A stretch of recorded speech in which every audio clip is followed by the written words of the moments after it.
Tonight, the debate begins again over school choice.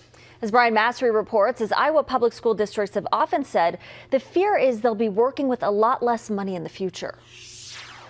Celebrations from Des Moines' capital.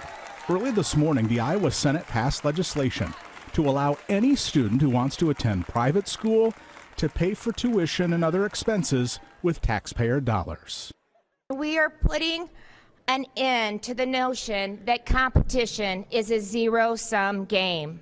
While this has been a priority of Republican Governor Kim Reynolds for years, Iowa's state auditor, a Democrat, calls the bill alarming, saying it gives private schools public tax dollars without having to explain how it uses the money.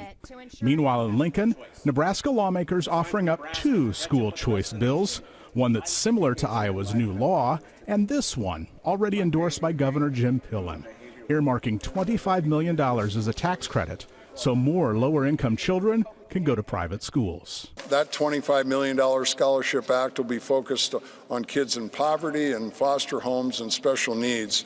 It's an idea that's been rejected before by Nebraska lawmakers. Last year, it didn't have enough votes to overcome a filibuster. Omaha Senator Megan Hunt says the bill comes down to the government interfering with market prices by using taxpayer dollars to make it cheaper to go to private schools, who, according to Senator Hunt, discriminate against LGBTQ children.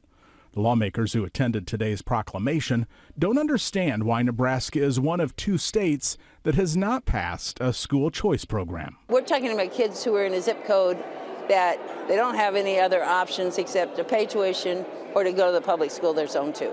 And those are the kids, they might thrive in one school, but maybe not, and they ought to have options. On your side from Lincoln, Brian Mastery, 6 News. Both Nebraska bills will have public hearings, possibly sometime next month.